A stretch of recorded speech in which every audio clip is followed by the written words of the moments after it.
Meus irmãos, eu não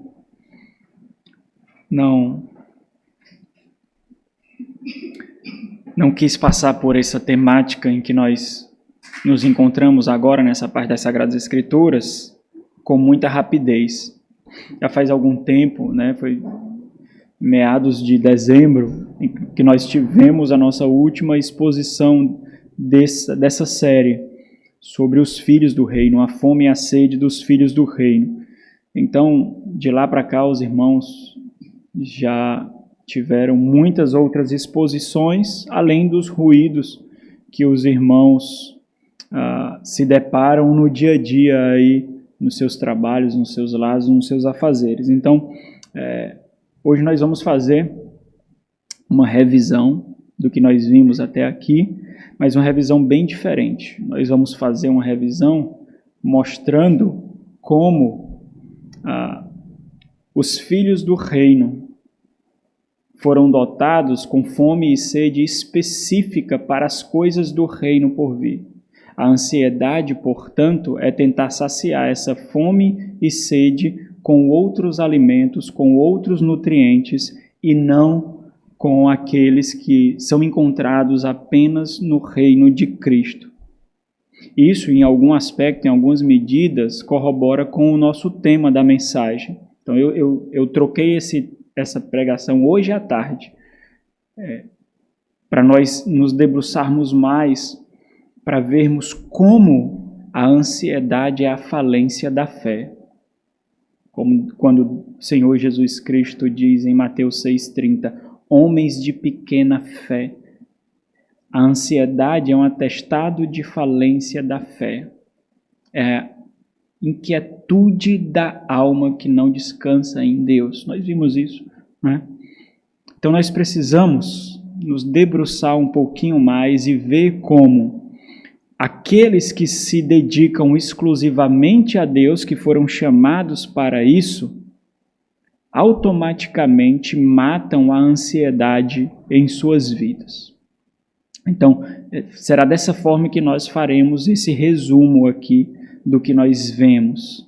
Como o Senhor nos dotou, como o Senhor nos direcionou de tal forma que as inquietações desse mundo não mais nos assolem. A ansiedade é uma característica do homem caído, não do filho do reino da sua glória. Às vezes nós acostumamos a viver com alguns pecados, com algumas características do velho homem, por considerar, às vezes, questões fisiológicas, às vezes, dificuldades emocionais, às vezes, problemas que devem ser tratados com medicamentos. E nós não nos deparamos com o fato de que a doença só vem por decorrência do pecado, seja ela material ou imaterial. A doença tocou a nossa presente era com a queda. Então nós devemos entender como nós devemos responder a características como essa, seja materiais ou não. Então, o ponto de partida é evidente na criação de Deus. O ser humano ele foi criado para ser exclusivamente do seu Criador. Isso é evidente nas Sagradas Escrituras, nos primeiros capítulos do livro sagrado. Por causa do pecado, a vida do homem é uma vida agora faminta e sedenta, mas sem encontrar o alvo.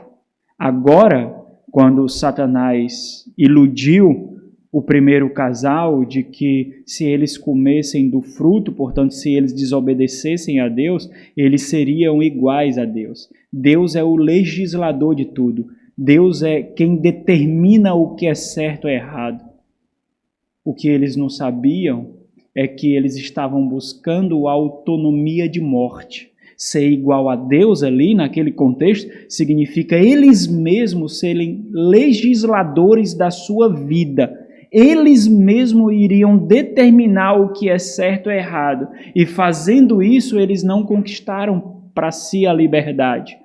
Eles, na verdade, construíram uma grande armadilha para si. Agora, O homem dita o que é felicidade, o que é satisfação, qual é o propósito de vida, o que é lei, o que não é, o que é verdade, o que não é. Agora o homem dita para si mesmo e faz tudo possível para defender isso.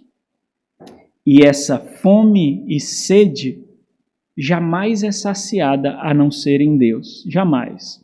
Existem pequenos momentos em que nós achamos que estamos nutridos. Aí depois vem um mal-estar. Não é assim? Nós nos alimentamos, participamos de banquetes mesmo, de alimento. E nós achamos que fomos privilegiados.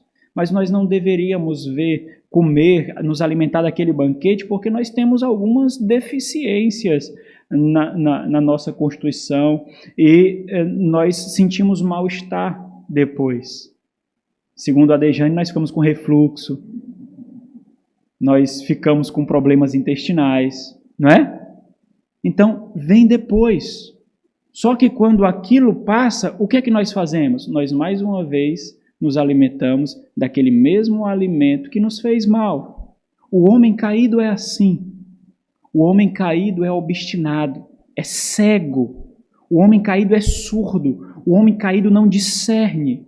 Por isso ele vive uma vida de ansiedade, porque faz tudo, dedica toda a sua vida, todo o seu fôlego para satisfazer a sua fome e a sua sede, mas ele não consegue. Essa é a vida sem Deus, uma vida de ansiedade. O sábio de Provérbios disse: a ansiedade no coração do homem o abate. O contrário disso é Deus, mas a boa palavra o alegra. A ansiedade, portanto, é o resultado de não descansarmos em Deus diante das nossas limitações e fragilidades.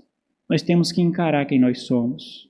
Nós não temos o poder para obter todas as coisas, para controlar todas as coisas, para sustentar todas as coisas. Nós aceitamos a nossa impotência, a nossa fragilidade.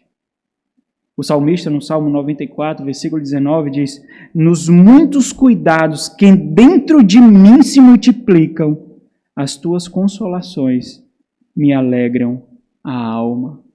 Nós só seremos contentados, nós só encontraremos satisfação, nós só descansaremos quando nós nos chegamos nos portos do Senhor. Quando isso não acontece, nós construímos cada vez mais impérios, castelos, reinos de ansiedade. Não sermos exclusivos de Deus, meus irmãos, significa ter muitos senhores. Todo aquele que não se dobra diante de Deus, se dobra diante de vários e vários senhores. Significa ter muitos dominadores, sejam da mente, seja do coração. Lembra do apelo de Paulo em Romanos, capítulo 12, versículos 1 e 2, de que o mundo tende a nos moldar segundo a sua imagem. Dioturnamente, o mundo tenta nos conformar a si mesmo. Lembra lá de Paulo escrevendo aos Coríntios que para nos enganar, Satanás pode se transformar até anjo de luz. Por isso que nós somos exortados constantemente nas Sagradas Escrituras para ficarmos alertas, para sermos prontos a discernir. Mas quando nós descansamos em Deus, meus irmãos, nós vivenciamos o fato de não sermos mais escravos do mundo e do pecado. Ele não tem mais poder sobre nós. Nós reconhecemos as nossas deficiências, fragilidades, mas isso não nos diminui. Isso nos faz descansar aos pés de Cristo. Isso reforça a nossa esperança, revigora a nossa fé, traz à luz o pacto de Deus em Cristo Jesus e por meio dele, ele consumará todas as coisas. Então nós olhamos apenas para Cristo. Ele é o nosso único Senhor. Ele é o nosso libertador. Não nos libertou somente das amarras do mundo, dos poderes de Satanás e das suas hostes infernais, do domínio do pecado, mas nos libertou de nós mesmos, da nossa própria carne, dos próprios domínios da carne, das próprias concupiscências, das próprias paixões. Nós agora, munidos com o Espírito Santo de Deus e toda a munição dele com os seus dons, discernimento, poder e iluminação, nós podemos fazer frente ao pecado na nossa própria carne e dizer não, basta. Diante disso, a ansiedade é buscar saciedade em fontes rotas, secas, vazias, que não podem aquietar as necessidades eternas colocadas em nós, independente de nós buscarmos, nos seus mais variados aspectos, nos vários banquetes que são colocados diante de nós, sejam profissionais, acadêmicos, emocionais, materiais, os mais diversos, nós não encontraremos essa saciedade. Nesse sentido, a ansiedade reflete uma vida inquieta, como o próprio Senhor diz no texto que nós lemos na liturgia.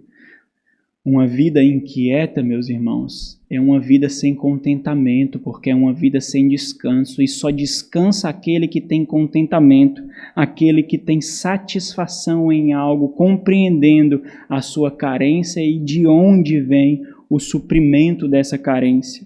É uma vida vazia de satisfação, com inúmeros concorrentes no seu coração. Na verdade, nós pensamos que estamos nos deleitando com os prazeres do mundo, mas não, eles são os nossos senhores. Eles ditam para nós qual é o nosso propósito, onde encontraremos a nossa felicidade e onde satisfaremos a fome e a sede que na criação foram colocados em nós. A nova criatura deseja muito mais a Cristo do que qualquer outra coisa. Ao contrário da criatura caída, do homem caído, Cristo para ele não é suficiente. Cristo não basta. Ele deseja riqueza, ele deseja sucesso, ele deseja bens, ele deseja o glamour das suas mais variadas formas. Cristo não é suficiente. Mas por que não é suficiente? Porque ele não consegue ver o brilho da glória de Cristo. Ele não consegue ver a beleza de Deus.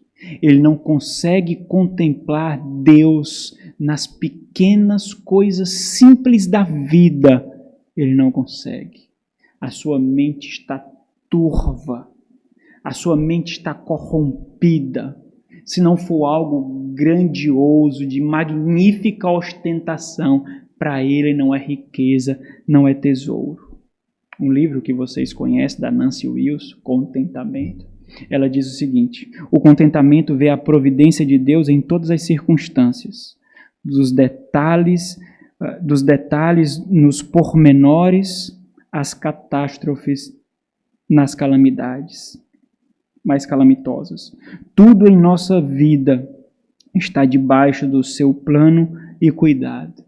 Portanto, meus irmãos, o combate à ansiedade é a nutrição do contentamento.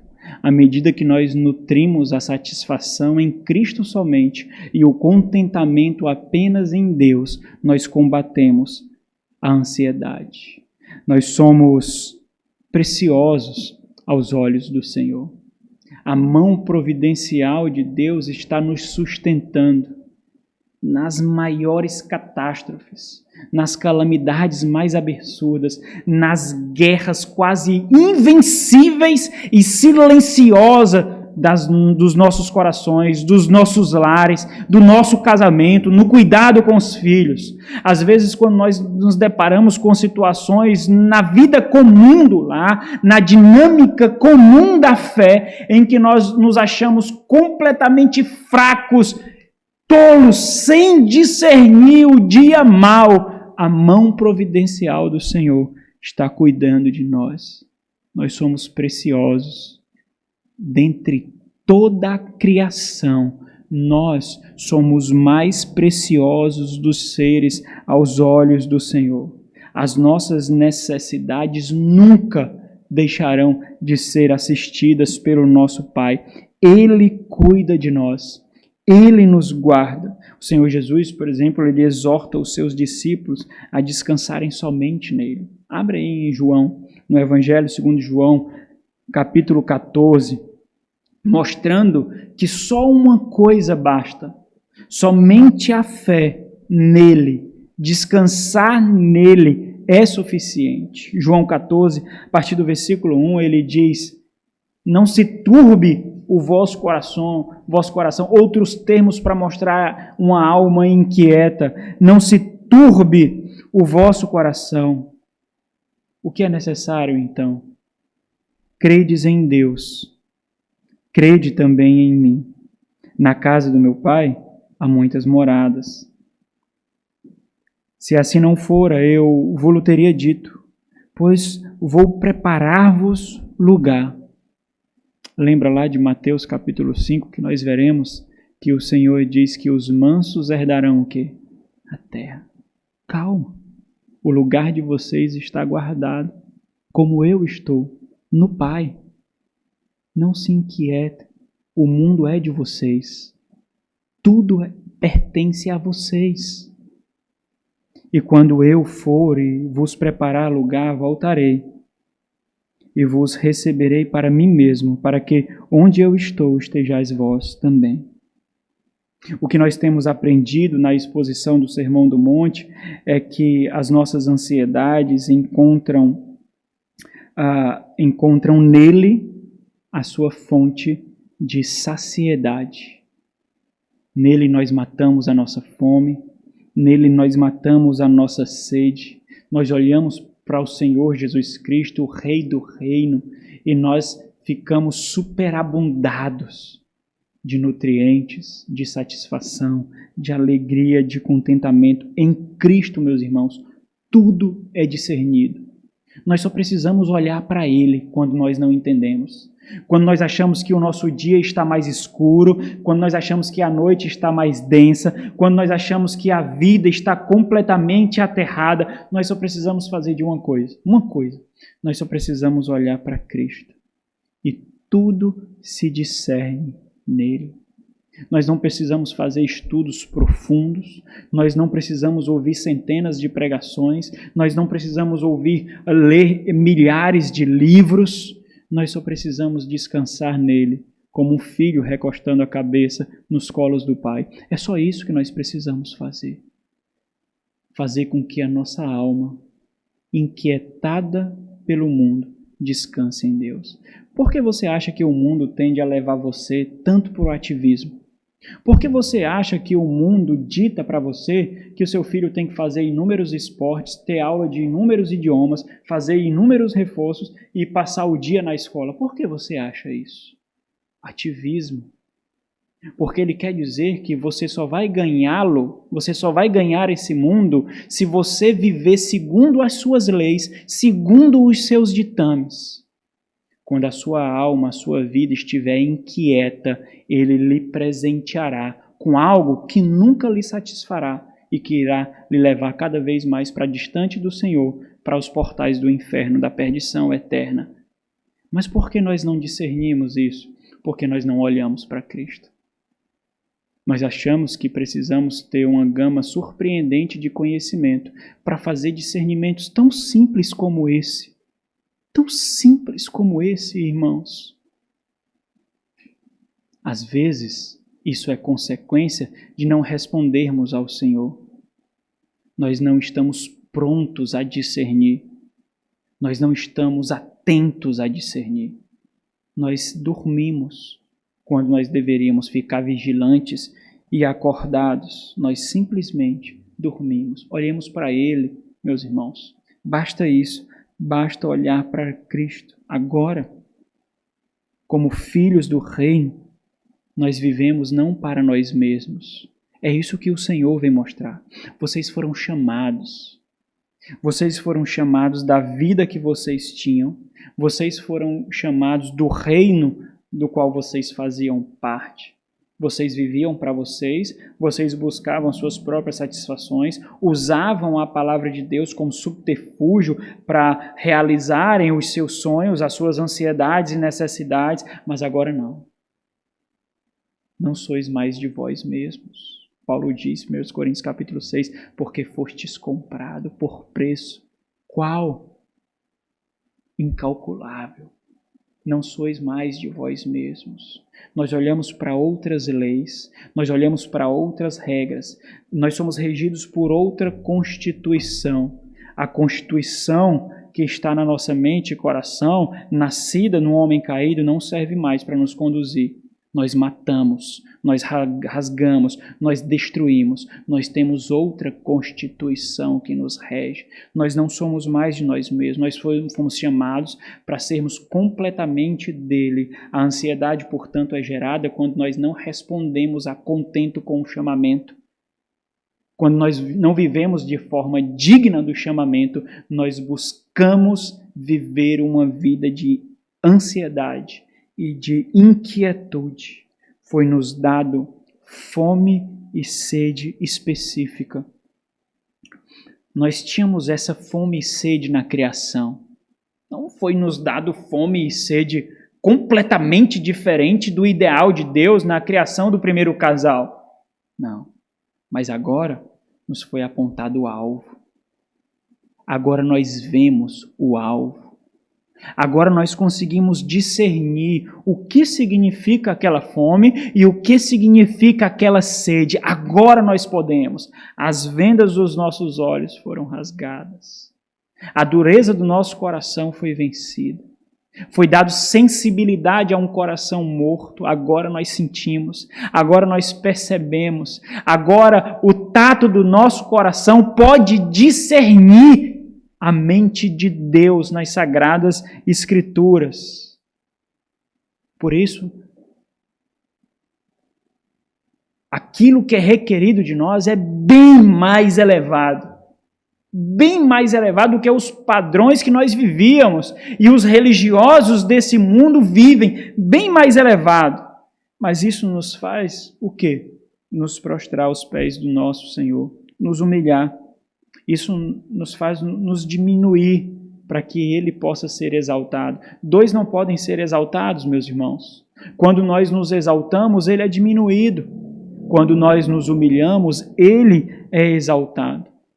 A ansiedade é nutrida cada vez mais pela busca de exaltação em alguma medida nas nossas vidas, seja pelo glamour das profissões, seja pelo glamour do academicismo, seja pela ostentação da notoriedade nos filhos, na escola, no seu progresso acadêmico, seja na beleza, seja nos bens materiais, seja no clamor da sociedade.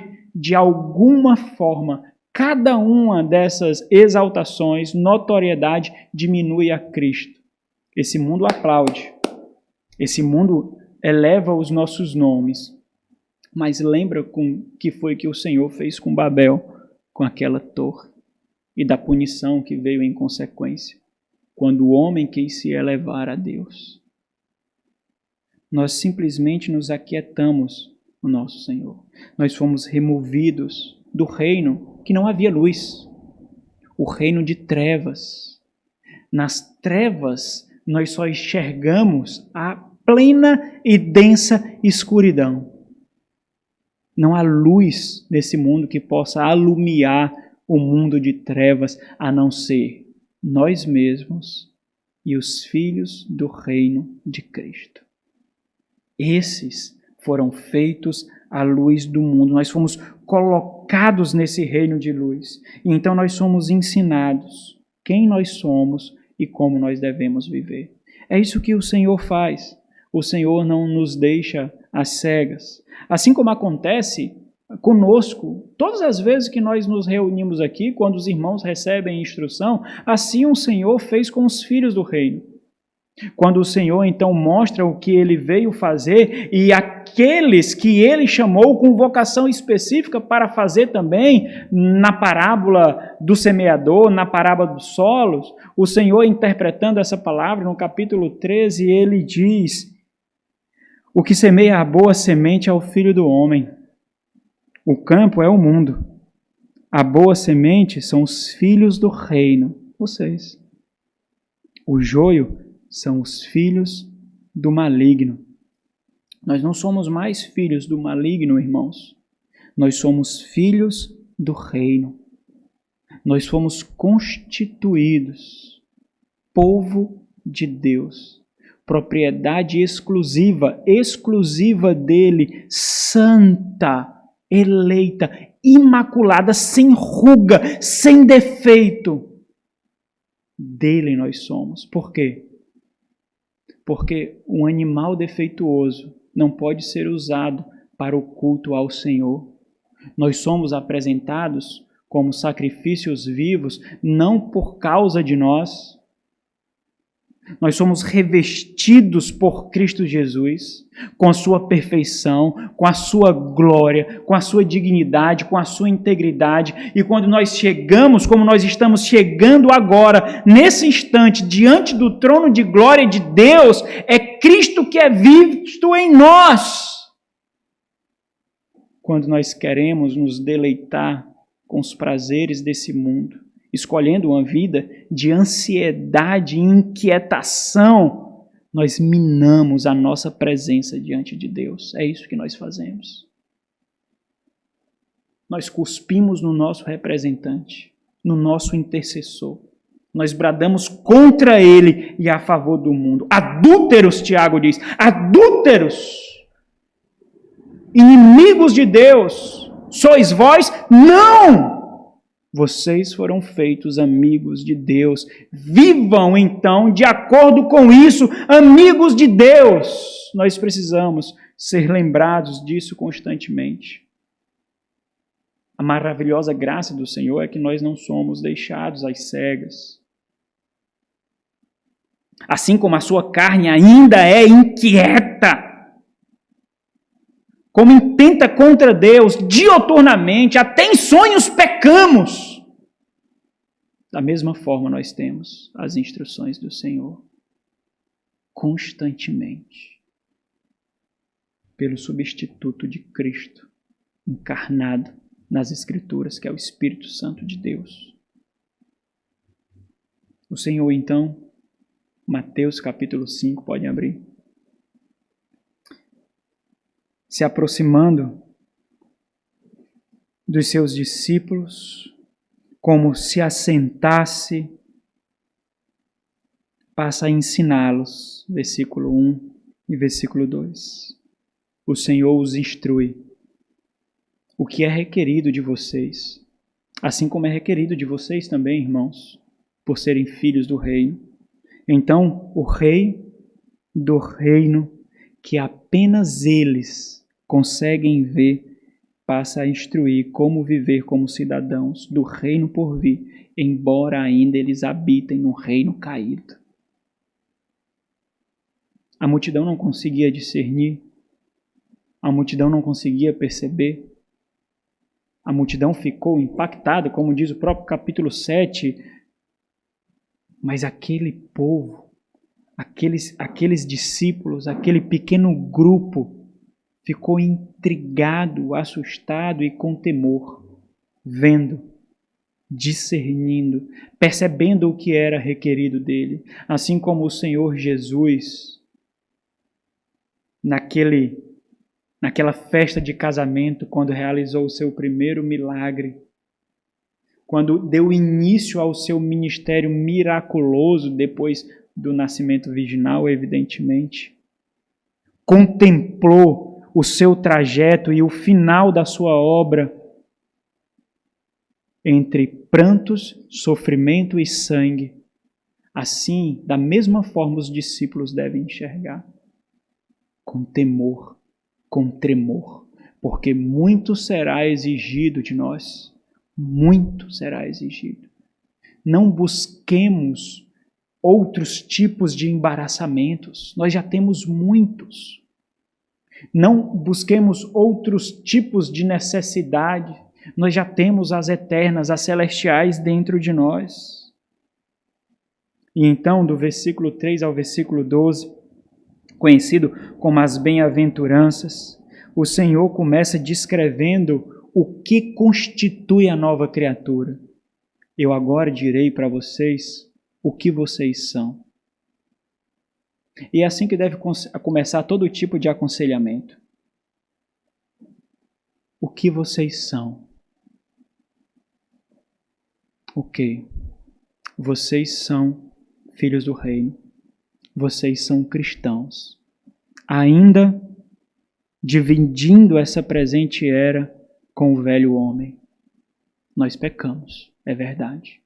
Mas, como filhos do reino que vocês são, apenas uma coisa é requerido de vocês, o quê? Arrependimento. Porque vocês são, não são? Então é requerido de vocês arrependimento. E o Senhor diz para eles o que eles são.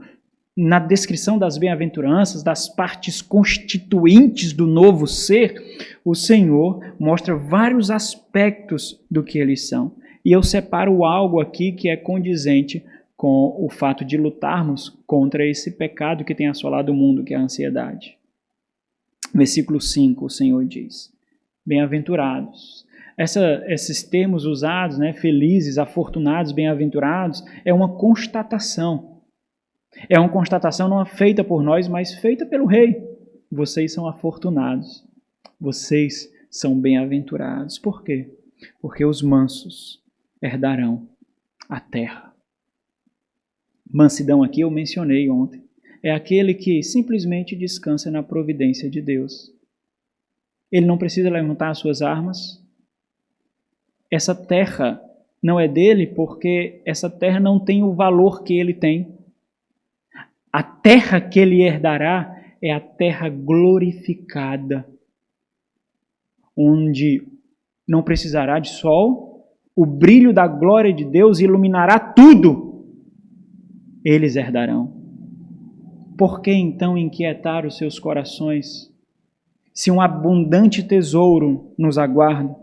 Mateus 13-16, o rei então exorta que eles sejam condizentes com aquilo que eles são. Se vocês foram constituídos como algo, vocês devem viver de forma digna daquilo que vocês foram constituídos. É algo esperado de vocês como filhos do reino. Isso quer dizer que eles não devem ter como propósito viver as suas vidas buscando as suas próprias satisfações. Outro objetivo se tornou reluzente em seus corações. Aquele idealizado por Deus na criação, corrompida, destrinchada, destruída pelo pecado, pela queda. Isso reacendeu diante dos seus olhos interior. E agora vocês sabem, as suas satisfações não estão mais como ponto a ser buscado. Vocês devem viver e buscar a minha satisfação, diz o rei. Os meus propósitos. É interessante porque quando o Senhor diz isso, Ele está nos mostrando automaticamente como descansar nele e não sermos açoitados pelo mundo. É isso que a ansiedade é.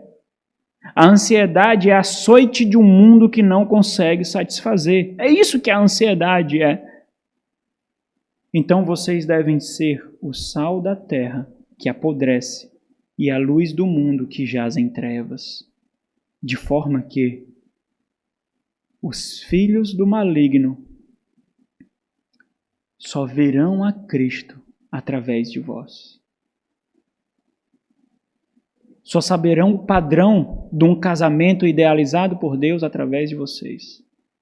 Só saberão, só verão o que é integridade no trabalho, na escola, na sociedade através de vocês. Só saberão o que significa uma esposa ser submissa, obediente ao seu esposo através de vocês. Só saberão o que significa ser líder do seu lar através de vocês. Só saberão o que significa um filho honrar pai e mãe através de vocês. Vocês são o padrão de moralidade mais elevado no mundo. Mais elevado. Porque através de vocês, o mundo pode contemplar a eternidade. Não entendem. Causa repulsa neles. Eles não conseguem digerir. O alimento que traz nutrientes para vocês causa repulsa nele. Então nós chegamos ao versículo 17. O versículo 17 do capítulo 5 até o capítulo 7, versículo 12, forma a parte central do Sermão do Monte. Por que essa parte central? Porque agora o que o Senhor vai fazer é sair da teoria e ir para a prática. O Senhor descreveu as bem-aventuranças e o fato deles serem, por eles serem constituídos dessa forma, isso quer dizer que eles são sal e luz. E agora o Senhor vai dar exemplos de como eles salgam e iluminam, como eles salgam a terra e iluminam o mundo nos seus mais diversos aspectos da vida comum. Como eles fazem isso? O Senhor vai particularizar, dar exemplos, dar implicações e aplicações práticas das bem-aventuranças. Depois disso, depois do versículo 12, do versículo 13 ao 27, nós vemos 3 advertências que levam à conclusão dessa parte central. Então nós nos deparamos no versículo 20 do capítulo 5. O Senhor diz: porque vos digo que, se a vossa justiça não exceder em muito a dos escribas e fariseus, jamais entrareis no reino dos céus. Vocês foram constituídos de tal forma que eles não foram. Vocês foram munidos de tal forma que eles não foram. É evidente que é requerido de vocês algo extremamente superior, porque o que o homem por si só consegue fazer, eles fazem. Mas vocês farão o que somente eu posso fazer. Através de vocês, a eternidade tocará a presente era. Eles verão o padrão de amor, de moralidade, de ética. Eles verão através de vocês. Fugir desse objetivo, fugir desse foco, é corromper os propósitos do rei, é buscar inquietação para o coração. Contudo, meus irmãos, ao mesmo tempo que o Senhor expõe essas expectativas sobre nós, ele também realça o fato de que nos foi dado discernimento quanto ao que é realmente justiça. Por isso que não existe nenhum modelo para nós, por mais bem-sucedido que ele seja para o mundo, não existe nenhum modelo para nós ímpio. Nenhum ímpio é modelo para nós. A nossa justiça é bem mais elevada e nós compreendemos não somente a execução da justiça, mas o significado dessa justiça também nós discernimos. O Senhor nos muniu com todos os aspectos de poder para que nós possamos ser súditos e filhos do Rei, meus irmãos. Ele tirou as amarras de todo tipo de opressão e concupiscência desse mundo. Por isso nós não somos escravos de ansiedade, irmãos. Está errado. Quando nós somos escravizados por pecados, está errado. A ansiedade, não somente a deficiência, mas a falência da fé. A ansiedade testemunha contra nós de que nós não acreditamos na providência divina. A mão do Senhor é frágil, fraca e débil. Por isso nós tememos o dia de amanhã. Por isso nós corremos atrás do nosso próprio sustento sem olhar para Deus. Ele nos deu discernimento. Nós o vemos no mal, no bom. Nós o vemos na tempestade e no dia ensolarado. Nós o vemos no dia e na noite. Nós o vemos na vida e na morte. Nós o vemos. Não somos apáticos, não somos omissos, não somos irresponsáveis, mas nós discernimos até onde nós podemos ir, descansando nele, e até onde nós devemos baixar as nossas guardas para que ele trabalhe, para que ele faça o que nós não conseguimos fazer. E quando nós chegamos nesse ponto, aí está a nossa satisfação de ter alguém que trabalha por nós, mesmo quando nós paramos, mesmo quando nós dormimos. Esse é um dos significados do que significa o dia do Senhor, do que representa o dia do Senhor. O dia do Senhor é um dia pedagógico, é um dia instrutivo. Nós paramos porque Ele não para. Nós descansamos porque Ele não descansa. Quando nós achamos que estamos perdendo recursos financeiros, nós estamos precisando justamente desses recursos para pagar a conta que nós não sabemos como vai acontecer, nós simplesmente descansamos dele. E aquele que dá vida a mortos resolve os problemas tão simples como esse. Nós simplesmente repousamos, porque Deus não para. Ele trabalha por nós. Ele trabalha para nos sustentar. A partir dessa advertência do capítulo 5, do versículo 20, o Senhor oferece então esses exemplos, essas ilustrações, deixando evidente que aquilo que eles são moldará todas as áreas da vida deles. É a vida do reino em dois grandes aspectos. Diante dos homens, exercendo o que nós somos na sociedade, nos nossos relacionamentos sociais, e diante de Deus, como desenvolvemos a nossa piedade com o Pai. No capítulo 5, nós vemos essas características sociais, como nós nos relacionamos, com padrões completamente divergentes daqueles que não são filhos do reino. Por isso que as doenças que tocam os filhos do reino podem nos tocar, mas eventualmente não nos aprisiona, não nos tornam escravos delas. Então nós vemos como nós devemos amar o próximo, nos relacionamentos próximos, nos relacionamentos distantes. Nós vemos como os filhos do reino se relacionam com a lei do reino. No capítulo 6, nós vemos como os filhos do reino se relacionam com Deus. Agora nós vemos o exercício do relacionamento com Deus, que posteriormente será mostrado, nesse momento sendo aplicado nos nossos relacionamentos mais comuns que nós exercemos. Estou no capítulo 5, no versículo 21, então nós vemos 6 mandamentos aqui, nós fizemos a exposição de cada um deles. Do versículo 21 ao versículo 26, nós vemos aqui que existe uma fome muito peculiar e específica que só podem ser saciadas na execução, respondendo positivamente a esse mandamento, que são os relacionamentos tementes a Deus. Nós ansiamos por relacionamentos que glorificam a Deus. São relacionamentos que causam honra e glória ao Senhor. E ao mesmo tempo que nós fazemos isso, nós dizemos não à reputação. Independente que nos achem tolos, independente que achem que estão ganhando sobre nós, que estão nos fazendo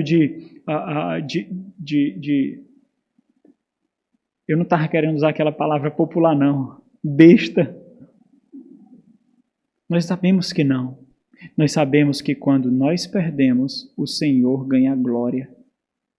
Então, esse aspecto que eu disse é novo aqui nesse sermão, do que nós fugimos, se os irmãos perceberem, são instrumentos que nos causam ansiedade. Nós não lutamos para ter reputação. A luta por reputação causa ansiedade. A semelhança do grande instrumento de luta por reputação hoje, que são as redes sociais. Tem pessoas que vivem olhando o número de compartilhamento, o número de likes que recebem, o número de inscritos, porque eles querem aferir a sua popularidade, a sua reputação. Quando nós buscamos desenvolver relacionamentos tementes a Deus, nós somos livres disso. Nós dizemos não à nossa reputação para a exaltação do nome de Deus. Do versículo 27 ao versículo 30, nós vemos que os filhos do reino têm uma fome radical pela pureza. Nós temos um desejo constante por pureza radical, e ao mesmo tempo que nós buscamos saciar esse desejo, respondendo a Cristo somente, nós fugimos das imposições da carne. Do versículo 31 ao 32, nós vemos que o casamento dos filhos do reino, a relação matrimonial dos filhos do reino é completamente antagônica aos padrões desse mundo. Nós vemos que nós lutamos para um casamento radicalmente arraigado na palavra de Deus e um casamento que é permanente, assim como permanente é o pacto entre Deus e o seu povo. E ao mesmo tempo que nós lutamos para viver isso, nós dizemos não à luxúria. Do versículo 33 ao versículo 37, nós vemos que os filhos do reino têm uma fome e sede por integridade, a integridade radical. A integridade aqui diz respeito à sua palavra, à sua honra. Ele cumpre os juramentos que prometem, porque eles sabem que testemunham do rei. E dizendo sim a isso, nós dizemos não ao ganho fácil, à busca por riquezas indevidas. Do versículo 38 ao versículo 42, nós vemos a ética radical dos filhos do reino. E quando nós buscamos viver a nossa vida exaltando a integridade de Deus em Cristo Jesus em nossas vidas, nós também dizemos não à autoexaltação. Do versículo 43 ao versículo 48, nós vemos o amor radical dos filhos do reino. É um amor abnegado, assim como a sua ética é. A sua ética diz que ele pode perder algumas vezes, à medida que exalta o seu rei. O amor radical dos filhos do reino também diz a mesma coisa. É um amor sacrificial. É um amor que diz não a si mesmo para a propagação do evangelho. E ao mesmo tempo que nós vemos isso, do versículo 43 ao 48, o amor radical dos filhos do reino, nós dizemos não à comodidade, porque nós lutamos para amar os nossos inimigos até, e não somente aqueles que têm amor por nós também. No versículo 48, o Senhor Jesus, ele arremata aqui, ele sintetiza. Por que isso tudo? Porque eles devem exceder a justiça dos escribas e fariseus, personalidades que eram o maior padrão de moralidade do seu tempo e de religiosidade também, porque conheciam profundamente as Sagradas Escrituras, a lida comum deles era com as Sagradas Escrituras. Por que isso? Porque algo está sendo feito em vocês. Algo está sendo construído em vocês. Algo está sendo realizado em vocês. O que, nós perguntamos? Como vivendo isso, onde ninguém vê, sem holofotes, sem grandes festividades, como fazendo isso, vivendo isso no lar, na escola, na universidade, nos trabalhos, em casa, como vivendo isso, algo está sendo construindo em nós a partir da eternidade. Versículo 48 do capítulo 5, ele diz: sede vós perfeitos, como perfeito é o vosso Pai. Bom, existem 3 formas de entender o que significa perfeição aqui.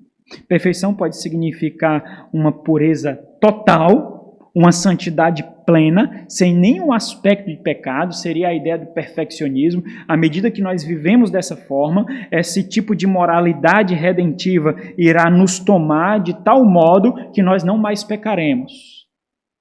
Um grupo entendeu assim depois da Reforma Protestante, mas essa não é a forma que está descrita aqui da perfeição do Senhor.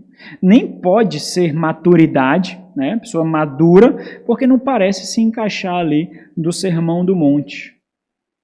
A forma que nós devemos entender essa perfeição como perfeito é o nosso Pai, é a ideia de totalidade. Vocês ainda estão sendo construídos. Com outros pontos das Sagradas Escrituras, nós entendemos que a imagem de Cristo Jesus ainda está sendo conformada em nós, e aquela imagem que foi quebrada no ideal de Deus está sendo reconstruída através de Cristo em nós. Dessa forma, então, vocês serão completos, inteiros. A ideia aqui é de que vocês alcançarão um fim, a finalidade para a qual vocês foram chamados. E esse chamado não é somente em Cristo Jesus, irmãos. Vocês foram chamados desde quando a humanidade foi criada, embora o chamamento tenha sido corrompido. Portanto, meus irmãos, o Senhor aqui está instruindo os filhos do rei, de que, à medida que eles buscam fazer a vontade do rei, eles se tornam cada vez mais parecidos. É como se lacunas da velha natureza fosse sendo preenchida gradativamente pela nova natureza em Cristo Jesus.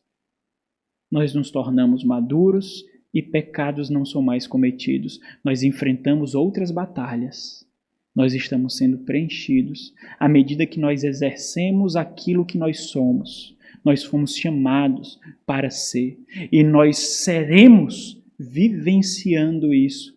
E a palavra de Deus irá nos tomando, não somente mente e o coração, mas conduzindo os nossos braços, os nossos pés, a nossa vida como o todo. Dessa forma, então, eles excedem a justiça dos escribas e fariseus, que, na verdade, buscam satisfazer as suas próprias vontades, usando como desculpa a palavra de Deus. É assim que Deus requer. Assim diz a palavra do Senhor. Assim diz o Senhor. E nós vemos nos nossos dias também a defraudação, a zombaria, a blasfêmia do nome de Deus na boca de muitos líderes, de muitos ditos cristãos e em muitas igrejas. Então, um ponto de parada aqui. Como esse entendimento lança luz sobre o que é ansiedade? Bom, como esse entendimento lança luz sobre o que é ansiedade? A ansiedade vem quando o nosso objetivo de vida é contrário ao objetivo de Deus. A ansiedade vem quando o nosso objetivo de vida não é Deus. Não encontra realização em Deus e nas coisas que Deus determina. Quando a perfeição de Deus não é suficiente a nós. Ninguém aplaude a perfeição de Deus. A supervisão de Deus não tem glamour na sociedade. Não é suficiente para nós. É pequena demais. É baixa demais. Não traz contentamento. Na verdade, é motivo de zombaria por acadêmicos, por personalidades, por filósofos, por pessoas cultas. É motivo de zombaria, de escárnio.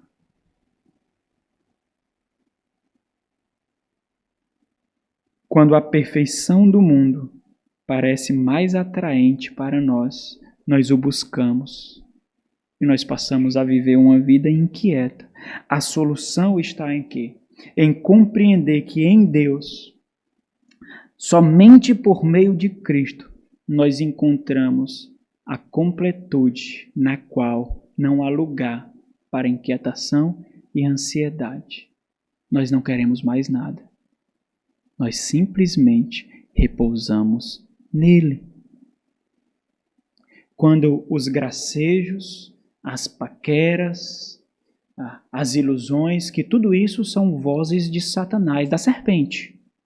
Tenta nos iludir, terás poder, terás notoriedade, serás como ele. Nós dizemos, mas por quê? Eu não quero. Eu lembro quando eu trabalhava numa distribuidora, na última distribuidora de medicamentos que eu trabalhei, começou aí o boom das pirâmides para enriquecimento. E aí, um dos vendedores da empresa, eu lidava direto com os vendedores também, e um dos vendedores da empresa veio querer me fazer um tijolozinho da pirâmide dele. E aí, eu deixei ele falar, ele disse, paz, cara, entra nisso comigo. Entra nisso comigo, cara. Porque o dinheiro é fácil.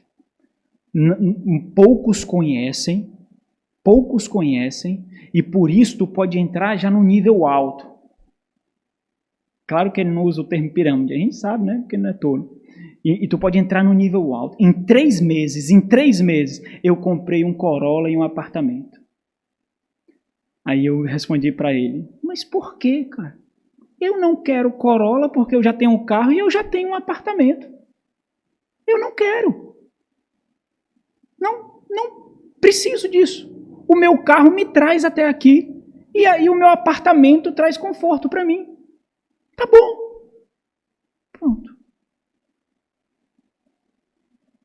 Quando nós nos encontramos completos em Deus, o pecado não abre espaço, irmãos. Satanás não encontra lugar no nosso coração. não há espaço para ele roubar a palavra, não há. Eu não estou dizendo que pirâmide é pecado, eu dei um exemplo paralelo, não é? Eu já estava satisfeito com o que eu tinha. Se você cai com tanta facilidade às inclinações da carne, isso diz algo a seu respeito. Deus ainda não é a sua satisfação. Cristo não é suficiente para você. Por que você responde às ilusões? Porque, à semelhança do primeiro casal, você também responde à serpente. Por quê? Ela colocará os seus ovos no seu coração e nos seus ouvidos. E desses ovinhos, nascerão muitos pecadinhos. E através de muitos pecadinhos, vocês caminharão para a morte. Mas quando as portas do seu coração são guardadas pelos arautos da satisfação, nada disso tem acesso. Nada disso tem acesso. Bate e volta. Bate e volta. Mas eu não quero. Eu já estou satisfeito.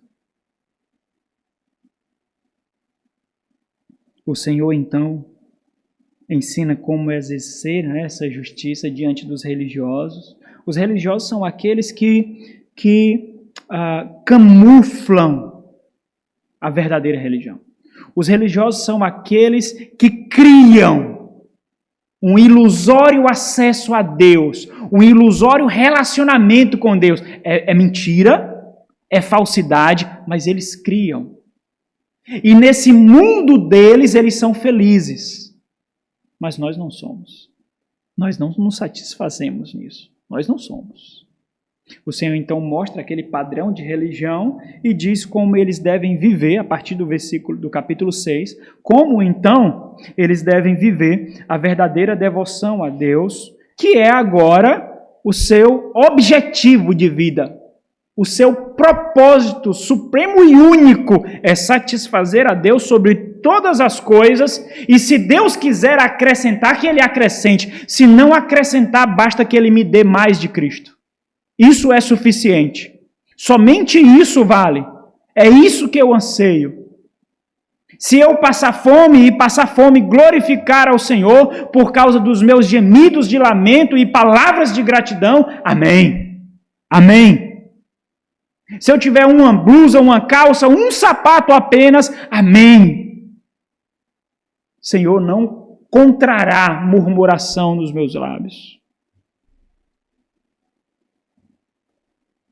A partir do versículo 1 do capítulo 6, nós vemos então como exceder essa justiça agora no relacionamento direto com Deus.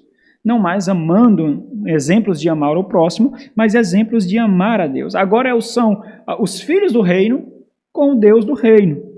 E aí existe um versículo que conduz tudo isso. É um versículo que nos chama a prontidão. Por quê? Porque nós vivemos num reino parasitário. Nós vivemos num mundo que jaz em trevas, que é dominado por Satanás.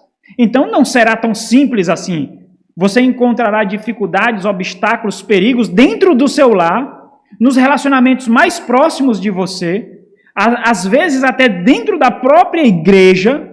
Então é requerido algo de nós. O que é requerido de nós? Versículo 1. Guardai-vos de exercer a vossa justiça diante dos homens, com o fim de serem vistos por eles. De outra sorte, não tereis galardão junto ao vosso Pai Celeste. Guardar aqui, meus irmãos, significa dedicar plena atenção. Se colocar num estado de contínua prontidão para perceber qualquer perigo. Significa ficar alerta. Isso é requerido supremamente dos homens, dos maridos, dos pais de família, de todos os cristãos, mas sobre aqueles debaixo de quem estão outras pessoas, isso é requerido ainda mais. Então nós ficamos ligados, meus irmãos. Observando se há algum traço do velho Adão. Observando as vozes, para ver se alguma se parece com a da serpente. Por que você está falando assim? Repete. Por que você está falando desse jeito? Por que você usou essa palavra? Ela descreve o que há no seu coração? Ela descreve? Me explica. Eu quero entender. Porque por enquanto eu estou entendendo com pesar. Eu quero ver se eu estou errado. Me explica. Você faz isso com seus filhos. Você faz isso com seu cônjuge. Você faz isso com seu irmão. Não estou entendendo. Tá parecendo que você está magoado com a igreja. Está parecendo que você está defraudando um irmão. Está parecendo. Está parecendo que você quer algo mais além de Cristo. Você quer algo mais além de Cristo? De que reino você é? Não é do reino de Deus? De que reino você é? Nós devemos ser prontos, irmãos. Atentos. Ninguém brinca com a carne. Ninguém brinca com Satanás. Ele está orquestrando formas de acabar com seu casamento. De acabar com a sua integridade no trabalho. De acabar com suas amizades. Comunhão, harmonia na igreja. De fazer você pecar na pornografia, na imoralidade. Diuturnamente. E o pecado gera ânsia para mais, mais e mais e mais. Cada vez mais. Isso é um adeus para Deus. Nas porções seguintes, o Senhor ensina que exceder a justiça dos escribas e fariseus no que concerne a seu relacionamento com ele significa guardar o quê? Coração. Esconder o coração dos homens. Eles não podem ver o seu coração. Porque se os homens tiverem acesso ao seu coração, eles tomam para si. Os homens não podem ter acesso ao seu coração. É em secreto, como diz o versículo 4, o versículo 6 e o versículo 18. Cada uma das instâncias, cada um dos exemplos do exercício da verdadeira piedade. O que o Senhor faz aqui, meus irmãos? O Senhor nos ensina a pedagogia do anonimato. O nosso relacionamento com Deus, nas suas formas mais íntimas, é anônima. Ninguém vê. A nossa relação de pai e filho, de necessitado e abençoador, ninguém vê. Aqueles que ostentam, seja das suas mais variadas formas, jejuns, tempo de oração, quantidade de leitura, cuidado. Cuidado, você está expondo o seu coração para os homens. E se você expõe o seu coração para os homens, segundo o Senhor aqui, você está expondo não somente para mostrar, porque você quer que entre algo, você quer os aplausos, você quer a lisonja, você quer as honrarias, é isso que você quer. Você anseia porque o anonimato com Cristo não satisfaz, não é suficiente. Não é. Eu quero dos homens, eu não quero de Deus. No versículo 2, quando ele diz pois, né, ele está mostrando as implicações disso, né, o que significa guardar, portanto, né, diante disso, e ele mostra as três principais áreas de piedade do judaísmo, a esmola, a oração e o jejum. E é interessante porque ele não abole, ele corrige. Do versículo 1 ao 4, ele mostra o anonimato na misericórdia. Do versículo 5 ao 15, ele mostra um anonimato na oração e nos ensina como orar. No versículo 16 a 18, ele mostra um anonimato na consagração, seria aqui o jejum. E em tudo isso nós somos libertos de quê? Da prisão da reputação. Nós fazemos no anonimato, para não escorregar na armadilha da busca por reputação. Mas a mesma pergunta se repete aqui. Como esse entendimento lança luz sobre o que é ansiedade, irmãos? A ansiedade encontra lugar em nosso coração quando almejamos os aplausos, as bajulações e as adulações dos homens, ao invés de buscar apenas a aprovação de Deus.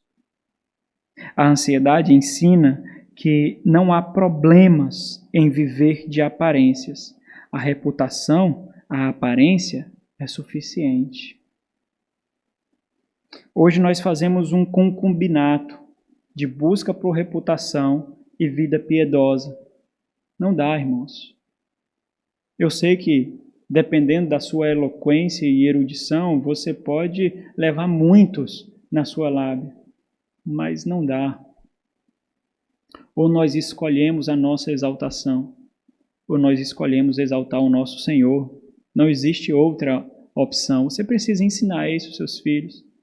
Festejem as conquistas dos seus filhos na escola, nos esportes, mas não acima de Cristo. Não acima de Cristo.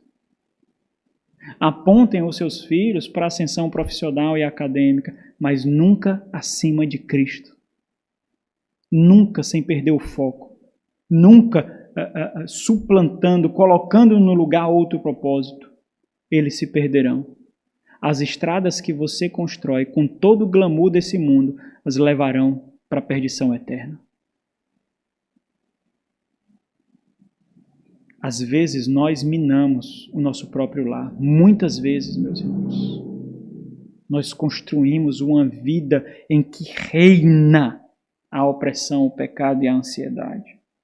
O versículo 19 a 21, estamos chegando aqui no fim, são versículos articulados. Por quê? Porque eles servem para duas coisas. Tanto eles concluem um pensamento, quanto eles introduzem outro ponto. Aqui nós somos ensinados sobre o antídoto da ansiedade. Versículo 19, ele diz, não acumuleis para vós outros tesouros sobre a terra. Esse é o antídoto da ansiedade. Onde a traça e a ferrugem corrói, os ladrões vêm e roubam. O que ele está dizendo? Aquilo para o qual a sua ansiedade aponta é perecível. Passa, é ilusão, não permanece. Mas, ao contrário, acumulem, ajuntem para vós outros tesouros no céu, onde a traça, onde traça nem ferrugem corrói, e onde ladrões não escavam, nem roubam. Porque onde está o teu tesouro, aí estará o teu coração. Então, qual é a finalidade da ansiedade, segundo esse texto? Tomar o quê? O coração. A ansiedade se incomoda em dividir o espaço com Deus. Ela tomará cada vez mais espaço. Ela quer o coração só para si. Isso se torna um Deus, se torna um ídolo. Por quê? Porque Deus também não divide a sua glória.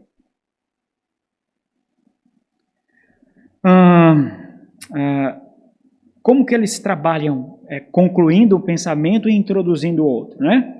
Por quê? Porque quando a gente foi refletir sobre os versículos 22 ao 24, nós também refletimos sobre o versículo 19 ao 21, porque eles introduzem o pensamento, essa ideia de dubiedade, de duplicidade. Então, eles concluem o versículo 1 ao versículo 18, porque diante dele nós avaliamos se a nossa piedade está diante de Deus ou diante dos homens. Nós estamos construindo uma piedade por reputação, ou nós estamos nutrindo uma piedade para a exaltação de Deus. Do versículo 22 ao versículo 34, eles são introduzidos pelo versículo 19 ao versículo 21. Diante disso, então, nós avaliamos se o nosso coração está considerando devidamente onde está o nosso tesouro e o nosso Senhor. Onde está o nosso tesouro? Quem é o nosso Senhor? Para quem nós vivemos? A quem nós devotamos e a quem nós desprezamos? Porque sempre nós teremos um Senhor. Sempre. Ou, se não escolhemos Deus, vários senhores. Do versículo 19 ao versículo 34, nós iniciamos então uma nova unidade.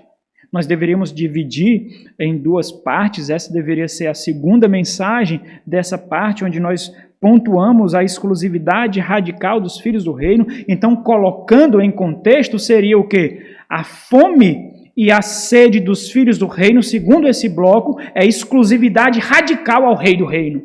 Uma exclusividade radical. Ou nós somos dele ou nós morremos. Nós levantamos as nossas guardas e nós lutamos porque nós vivemos para sermos dele. E aí nós vemos então advertências contra a duplicidade de vida. Não importa como você seja eloquente, magnífico para tentar fazer um concubinato, você não pode viver o glamour desse mundo e a paz com Deus. Não pode. Ou você será resultado das imposições desse mundo, ou você sentirá as dores do nascimento da nova criatura para o reino por vir. Nós vemos que aqui nós encontramos o chamado à exclusividade radical ao rei do reino, a Deus. Então nós refletimos dos versículos 19 ao 24, a exclusividade radical dos filhos do reino, na primeira parte, e nós vemos, meus irmãos, que do versículo 19 ao versículo 21 surge uma pergunta, um questionamento. Portanto, aqui nós encontramos meio que um ponto de parada. É um ponto de parada para o autoexame, para a autoavaliação. Embora nós não encontremos questionamentos explícitos ali, nós enxergamos um questionamento implícito. Quando o Senhor diz, quem tem a propriedade do seu coração? Quem tem o seu coração em suas mãos? Quem? Mostra para mim. Quem? O reino ou o mundo? O céu ou a terra? E esses versos, meus irmãos, marcam esse ponto de autoexame, de autoavaliação. É uma exortação ao desapego das coisas do mundo. Nós vemos o Senhor instruindo ali naquele encontro pessoal com um jovem rico. Mas eu pratico todos os teus mandamentos, eu observo todos os meus mandamentos. Mas será que esses mandamentos, eles tocaram o teu coração? Eu vou saber se tocaram. Distribui o que tem com os pobres e me segue. Não tocaram. Não. Aí o senhor foi fundo demais. E o jovem rico foi confrontado por sua própria consciência de que o seu coração não era de Deus, apesar de ser religioso, apesar de compreender superficialmente, evidentemente, os mandamentos do Senhor. Versículo 22 ao versículo 23, nós somos exortados para o questionamento de que os nossos olhos, eles ou são do reino ou são do mundo, ou são bons ou são maus. Os nossos olhos são janelas para a nossa alma, ou nós enxergamos por meio das Sagradas Escrituras ou por meio da legislação desse mundo caído. No versículo 24 nós vemos que nós somos servos ou do reino ou do mundo. Versículo 24 diz assim, ninguém pode servir a dois senhores, entenda? Porque ou há de aborrecer-se de um e amar ao outro, ou se devotará a um e desprezará o outro. Não podeis servir a Deus e às riquezas. Então o que foi que nós vimos? Dando uma prévia do versículo 25 ao versículo 34, nós vimos que uma mente dúbia gera uma vida ansiosa, meus irmãos, porque nós tentaremos servir aos dois senhores e não conseguiremos, ou nós tentaremos servir a vários senhores e não conseguiremos. Duplicidade, portanto, gera ansiedade. A ansiedade evidencia algum nível de concorrência do coração. Ela aponta rivais ao Senhor e rivais ao reino. Isso por quê? Porque a ansiedade, ela expõe, ela revela a perturbação de uma alma inquietada pelo mundo que não descansa em Deus, como eu repeti várias vezes aqui. Então, o que essa porção também destaca, irmãos, é que uma fé dúbia, uma fé dúplice, nesse caráter de duplicidade, pertence a quem? pertence a um caráter hipócrita. É isso que esse texto fica muito claro aqui. O termo que é usado aqui para hipócrita, segundo a perspectiva bíblica, é aquele que enxerga a vida como um grande palco. Aquele que enxerga a vida como um grande palco para encenar. Ele é um personagem. Ele não vive uma vida real. Ele vive um conto de fadas, ele vive uma encenação. Ele é simplesmente um ator que se satisfaz na ilusão dessa encenação. O hipócrita, portanto, se contenta, encontra contentamento, encontra satisfação na reputação, com os aplausos. Ele é um ator bem-sucedido de um mundo caído. Ele é escravo do ego. Não por acaso, o legalismo e a hipocrisia são irmãos gêmeos. Bom, nós deveríamos refletir agora, vou começar agora a exposição do versículo 25. Nós deveríamos refletir, mas era necessário nós gastarmos um tempo para refletir sobre a ansiedade, as perspectivas do Senhor quanto à sociedade, a ansiedade, e o que significa, então, diante dessa ansiedade causada pelo mundo, o que significa ser filho do reino, como nós nos deparamos com isso.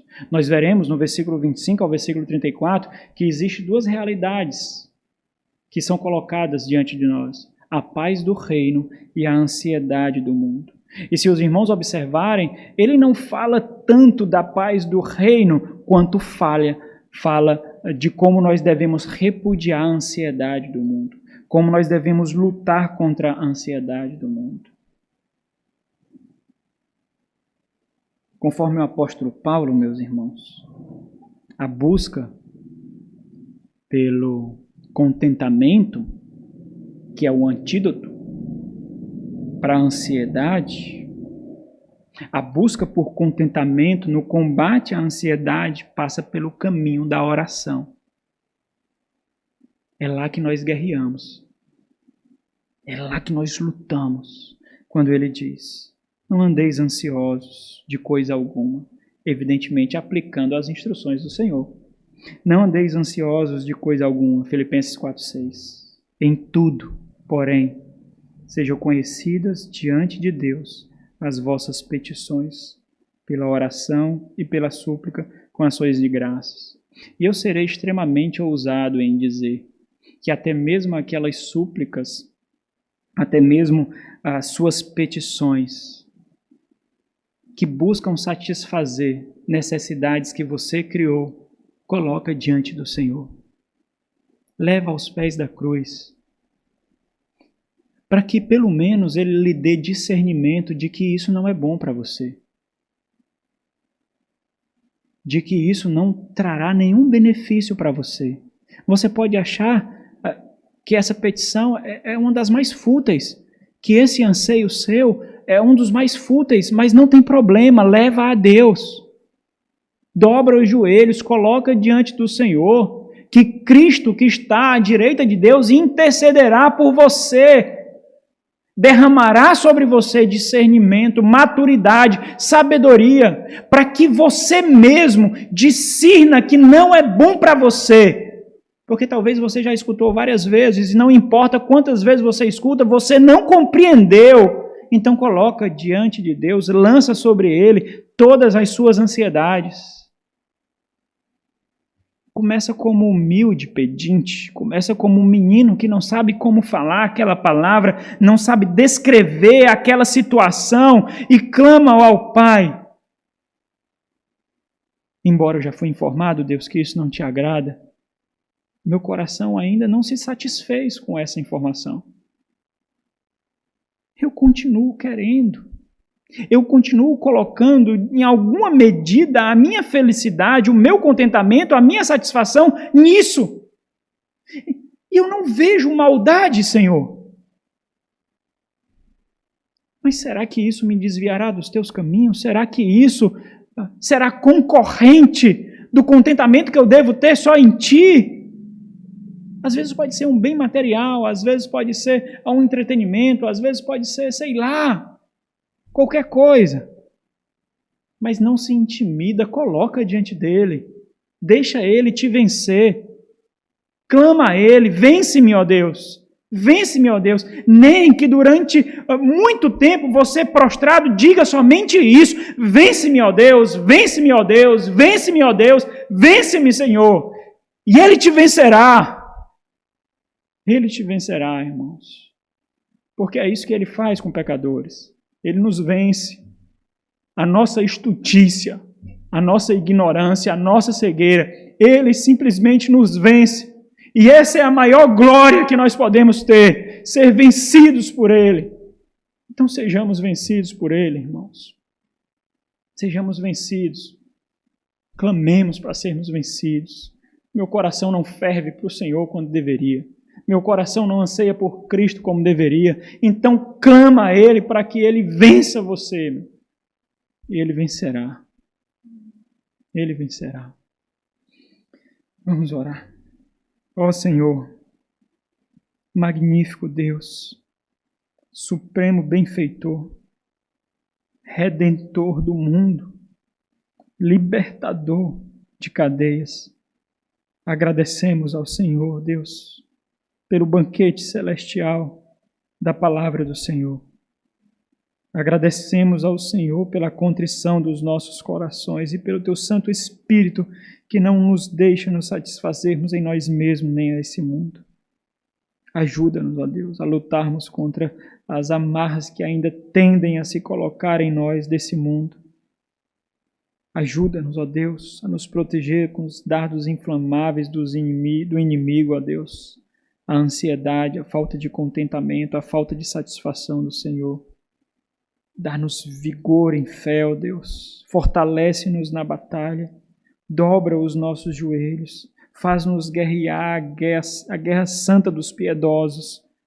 No anonimato, no escuro do nosso quarto, somente diante do Senhor. Seja com cada um dos meus irmãos, ó Deus. Que eles sejam tão parecidos com Cristo, ó Deus. Estejam tão próximos do Senhor, meu Pai. Ajuda-nos. Ajuda-nos, a igreja do Senhor, Deus.